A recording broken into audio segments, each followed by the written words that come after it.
Il a été changé en boule de merdasse. Elle glow. Elle glow. Il faut qu'on pète. Alors moi il m'épate. Et on lui pèlera le son comme au bailli du Limousin. On a pendu un beau matin. On a pendu avec ce tripe. Flattez-moi. Eh ben la denrée, on est en France. Allez, cul sec. Bonjour, bienvenue sur Histoire d'en dire plus. Aujourd'hui, on va parler d'un film de Jim Carrey. Un film qu'il a découvert aussi, un de ceux qu'il a fait découvrir, The Mask. Allez, c'est parti mon kiki.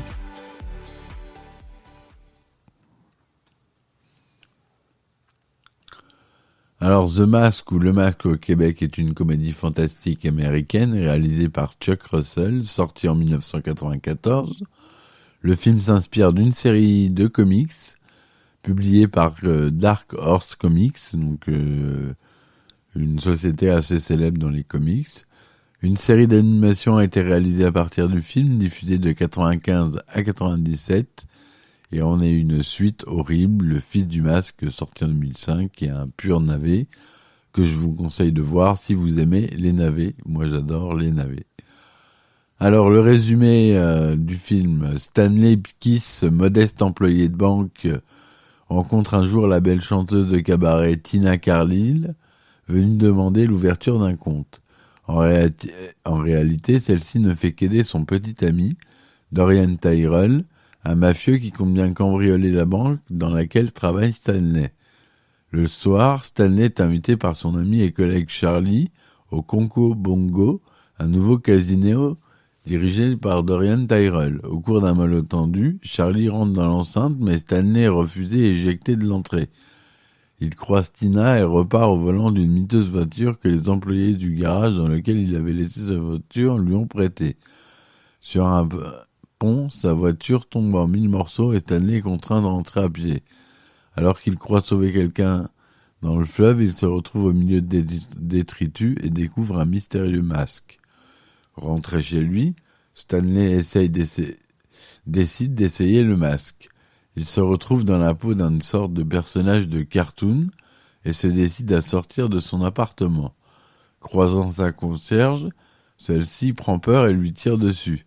Il saute par la fenêtre et rencontre des loupards. Il s'en défait rapidement et règle compte aux deux garagistes qui l'ont escroqué. Le lendemain matin, Stanley, qui pense avoir rêvé, reçoit la visite du lieutenant Calloway qui lui annonce qu'un maraudeur s'est attaqué à la concierge de l'immeuble. Se souciant que le masque pourrait lui coûter, Stanley le jette par la fenêtre, mais comme par miracle, le masque revient dans le salon. À la banque, Stanley fait la connaissance de Peggy Brandt, une journaliste enquêtant sur ce qui est arrivé aux deux garagistes, et ils se séparent en bons termes, Peggy sous-entendant qu'il est un homme bien. Pendant ce temps, Dorian est convoqué chez son patron, Nico. Celui-ci lui reproche ses magouilles et lui conseille de quitter la ville en le menaçant de le tuer s'il n'obéit pas. Durant la nuit, Stanley, reconnaissant l'évidence qu'il ne peut pas être avec Tina, découvre la présence du masque. Réticent d'abord, il le met une seconde fois et se retrouve dans la peau du même personnage, qui décide de se rendre à la banque malgré l'heure tardive. Au même moment, les hommes de Dorian Tyrell envisagent de cambrioler la même banque, mais tout ne se passe pas comme prévu. Stanley sort de la banque, emportant les sacs remplis de billets. Entre-temps, la police arrive sur place et tire sur les hommes de Tyrell. Au Coco Bongo, Stanley fait sensation, il arrive en limousine et arrive à rentrer dans le club. C'est à ce moment-là que Tina fait son entrée pour commencer son show. Sous le charme de la jeune chanteuse, Stanley multiplie les transformations, manifestant son attirance pour elle.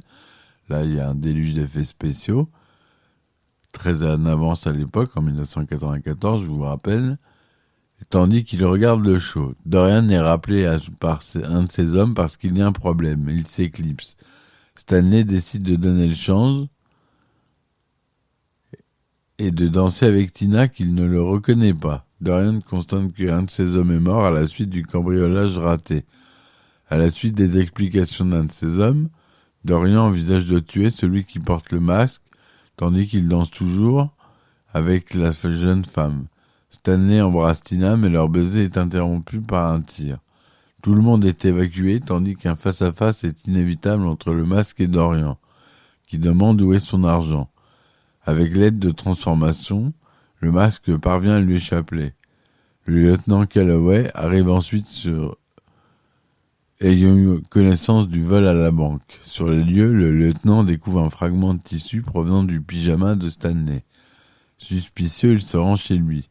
Surpris par l'arrivée intempestive du lieutenant, il a bien du mal à cacher tous les billets de banque qu'il a volés. Il réussit finalement à tout cacher et lui ouvre. Par la suite, Stanley lui raconte un gros mensonge sur son pyjama. Au commissariat, le lieutenant fait part de ses doutes à son collègue concernant Ipkiss. Dorian, furieux, promet une récompense à celui qui dévorera le masque. De plus, il sait bien que Tina n'est pas insensible au charme de celui qui l'a embrassé la veille. Il lui promet de le tuer s'il s'avise de s'approcher encore d'elle. Lorsque Stanley arrive à la banque, il est surpris de voir Tina seule à seule. Tina lui fait part de quelques confidences. Elle a vu le masque et souhaite le revoir. Conscient que c'est peut-être sa seule chance de gagner son cœur, Stanley lui raconte qu'il connaît le masque depuis longtemps et qu'il est prêt à lui présenter son amie. Celle-ci accepte et fixe un lieu de rendez-vous. Cherchant de l'aide, Stanley se réfugie chez un professeur spécialiste des masques. Il lui demande de l'aide concernant la provenance de ce masque et comment arriver au rendez-vous fixé par Tina. Alors qu'il sort de chez le professeur, Stanley est suivi par le lieutenant qu'il soupçonne toujours. Sur le lieu de rendez-vous, Stanley hésite alors qu'il décide de partir. Tina apparaît au dernier moment, lui faisant renoncer à sa démarche. Alors qu'un rapprochement est clairement visible, Stanley se lève et se réfugie derrière un bosquet. Enfilant le masque, celui-ci apparaît alors en gondolier, bien décidé à montrer maladroitement à Tina les sentiments qu'il lui porte. Il se fait coincer par le lieutenant et ses hommes qui ont bien compris qui il était. Le masque est fouillé de fond en comble jusqu'à ce qu'une photo de la femme du lieutenant apparaisse. Le masque arrive à s'échapper mais se retrouve face aux troupes d'élite. Ingénieux et inventif, il improvise une chanson et une danse entraînant tout le monde. Quand le lieutenant sort les troupes de leur folie, Stanley s'éclipse et retire le masque. Il est récupéré in extremis par Peggy, prévenue par sa possible arrestation qui l'emmène dans une imprimerie. Alors qu'elle semble le comprendre, Dorian fait éruption avec ses hommes et récupère le masque que Peggy lui tend en échange d'une forte somme d'argent. Stanley comprendra alors qu'elle travaillait pour le compte de Dorian et qu'elle servait d'appât. Pris au piège, Stanley donne à Dorian la clé pour le mettre. Il s'exécute et apparaît métamorphosé devant Peggy, terrorisée. Il envisage de livrer Stanley à la police tandis qu'il continuera ses agissements illégaux. Stanley est jeté sur le lieutenant à la sortie du commissariat. Il est tout de suite conduit dans une cellule. Le lendemain, Tina lui rend visite, ayant compris qu'il s'agissait bien du masque. Conscient du danger qu'elle court depuis que Dorian est en possession du masque, il lui conseille de quitter la ville au plus vite. Tina accepte et lui promet de le tenir au courant. Tandis qu'elle sort du commissariat, elle se fait coincer dans une ruelle par Dorian, l'empêchant de partir. Entre-temps, Stanley, avec l'aide de son chien, arrive à récupérer les clés de la cellule. Il assomme le gardien et envisage de sortir, mais il croise le lieutenant Calloway. Armé, Stanley le menace et réussit à sortir accompagné du lieutenant. Il roule ensuite vers le Coco Bongo, où Dorian est en tête de ses projets horribles pour son patron. Nico, le vrai propriétaire du club, alors que la fête bat son plein, Dorian débarque, semant le chaos et tuant Nico et ses hommes. Arrivant sur les lieux, Stanley décide de rentrer seul. Il découvre avec stupeur que Dorian envisage de faire exploser Tina avec des explosifs. Alors qu'il est prêt à intervenir, Stanley se fait prendre par un homme de Dorian. Voulant le protéger, Tina prétexte un dernier baiser du vrai Dorian. Celui-ci accepte et baissant sa garde, Tina donne un coup de pied dans le masque, le faisant voler dans les airs. Le chien de Stanley l'attrape et l'enfile, voulant se débarrasser d'un homme de Dorian. Il arrive à s'en défaire de la majorité, avantageant Stanley, tandis qu'il se bat avec Dorian. Le jeune homme retire le masque au chien et l'enfile à son tour. Il arrive à mettre les ennemis en fuite et libère Tina. Il se débarrasse définitivement de Dorian et retire son masque. Sur le point d'être à nouveau arrêté par Calloway, le maire intervient en faveur de Stanley et lui permet de partir. Par la suite, nous retrouvons Tina, Stanley, son ami Charlie, sur un pont. Seul, Stanley hésite à lancer le masque, craignant que Tina ne le regrette, le caractère enjoué du masque. Pour toute réponse, la jeune femme prend le masque et le jette et embrasse Stanley, certaine de son choix. De son côté, Charlie tente de récupérer le masque que le chien de Stanley a déjà récupéré. Voilà pour le résumé. Donc à la réalisation, il y a Chuck Russell.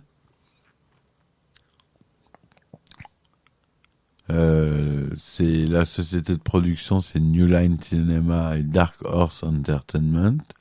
Société de distribution New Line Cinema et en France AMLF. Le budget de 23 millions de dollars. La langue originale est l'anglais et il y a du suédois dans le film. Le film est en couleur 35 mm 1/85e, donc Panavision, son DTS Dolby Digital. Il dure 101 minutes. Il est sorti aux États-Unis le 29 juillet 1994 et en France le 26 octobre 1994.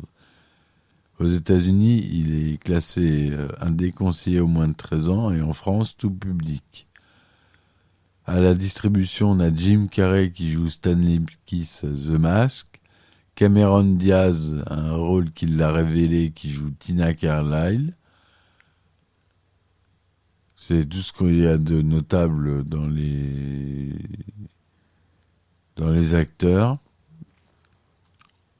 Le film a été un très grand succès commercial, rapportant 119 millions de dollars aux États-Unis et 231 millions dans le reste du monde, soit un total de 351 553 000,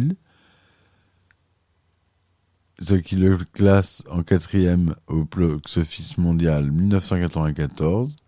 Le film a également reçu une bonne critique sur le site Rotten Tomatoes. Il obtint 75% de critiques positives avec un score moyen de 6,4 sur 10 sur 44 critiques. Sur Metacritic, il a 56% sur la base de 12 critiques. Et sur Allociné, il a une note de 3,2 sur 5 sur la presse et 3,8 sur 5 pour les spectateurs. Au Festival international du film de Catalogne, en 1994, il reçoit le prix du meilleur effet spéciaux et pour Ken Ralston et Greg Cannom.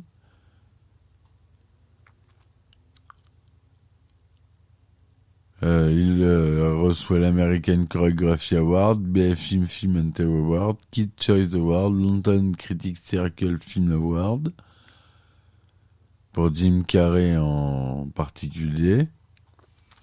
Le garagiste où Stanley Kiss va chercher sa voiture en réparation n'est autre que l'ancienne caserne de pompiers servant de QG aux membres de SOS Fantôme dans le film du même nom. Il s'agit du premier rôle au cinéma de Cameron Diaz, vous voyez, donc c'est vraiment le film qu'il a lancé.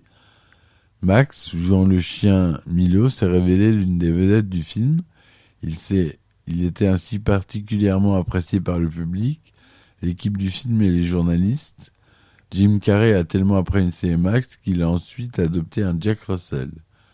La réplique de Jim Carrey, qui s'est pris une balle au Coco Bongo, dit Scarlett que ce n'est pas le cadet de mes soucis, est une référence à la plus célèbre réplique d'Autant n'emporte le vent. La réplique « Petit, tu es doué, très doué, mais tant que je serai dans le métier, tu ne seras jamais que le second » est une référence au film Le Kid de Cincinnati en 1965 avec Steve McQueen. Le film comporte de nombreuses références au cartoon de Tex Avery. Le comportement de Stanley au Coco Bongo rappelle celui du loup dans les cabarets pendant le numéro de la Pin-Up Rousse. Et les dessins se matérialisent et les gros maillets. Tout ça s'est fait en 3D par ILM en 1994 C'est juste après Jurassic Park. Et c'est la première fois qu'on l'utilisait sur un humain. Et c'était un énorme succès au niveau des effets spéciaux. En outre, il tourne sur lui-même à très grande vitesse, comme Taz et Looney Tunes, ça toujours en 3D. Quant à Milo, lorsqu'il met le masque, il rit comme riait Diabolo, le chien de la série Satanas et Diabolo de Hanna-Barbera, toujours en 3D. Le film comporte aussi une référence au film Cool World, le film avec Brad Pitt, qui ressemble un peu à Roger Rabbit. Donc c'est des scènes dessinées dans un film en live, dans la scène au Coco Mongo où Tina fait son show. Cool World est d'ailleurs un film qui mélange aussi donc cartoon et film, c'est bien ce que je disais. Plusieurs éléments du film ont probablement inspiré de la dernière séquence du Conga Besso du film Elsa Poppin de 1941, en particulier la séquence finale, dont certaines scènes de danse ou encore la scène où la boisson du masque s'évacue par les coups provoqués par les balles tirées du film. Le film comporte quelques faux raccords. Lorsque un conducteur klaxonne pour que le masque s'écarte de la route, ce dernier sort une petite sirène qui crache un énorme souffle au point de lui faire exploser le pare-brise. Au moment de l'explosion, on peut apercevoir nettement le mannequin doublant le figurant. Le lieutenant Galloway lui rend une seconde visite à Stanley. Celui-ci ouvre malencontreusement la porte de son placard où le masque a caché les billets volés à la banque qui se déversent. On peut apercevoir que certains billets ne sont pas imprimés que d'un côté. Lorsque les agents de police vident les poches de The Mask, ils sortent tour à tour une trompe à vélo, une petite carpe, une quille, une tapette à souris, un poulet en caoutchouc, un drôle de truc et des lunettes de cotillon. Or, ces objets apparaissent déjà par terre sur le premier plan de la scène. Ce plan était censé être inséré à la fin, ce qui a permis de multiplier les objets, de renforcer l'effet cartoonesque malgré le fort raccord. Au moment où Dorian enfile le masque et qu'il devient plus monstrueux, la transformation a été effectuée à l'aide d'un fondu entre deux plans et l'on peut apercevoir que les figurants en arrière-plan changent subitement de position durant le fondu. Lorsque le masque peint une manette pour déclencher une chasse d'eau dans le but de se débarrasser de Dorian, le plan large révèle une petite trappe ouverte dans le faux palmier, renfermant vraisemblablement le mécanisme pour déclencher l'évacuation de l'eau. Dans certaines scènes, on peut apercevoir vaguement les doublures des acteurs, comme celle de Cameron Diaz durant la scène de danse de Tina et du masque, ou encore celle du gangster aux cheveux longs, au moment de le tirer dans les pattes de Milo qui essaye d'enfiler le masque. La réplique « Splendide !» est reprise dans le film Venom 2018, où Venom prononce après avoir mis KO les hommes de Drake. En 2020, dans le film Sonic le film, où elle est dite par Robotnik, interprétée par Jim Carrey encore une fois, et présente. Donc voilà ce que je voulais dire pour The Mask, qui est un grand film qui a permis de découvrir deux grands acteurs et surtout des effets spéciaux complètement fous pour l'époque. Voilà, j'espère que ma chronique vous a plu. Si elle vous a plu, n'hésitez pas à laisser un petit like et un commentaire. Je vous dis à bientôt pour une nouvelle chronique et à ciao ciao, bye. Il a été changé en boule de merdasse. Elle glow. Elle glow. Il faut qu'on pète. Alors moi il m'épate. Et on lui pèlera le son comme au bailli du Limousin. On a rendu un beau matin.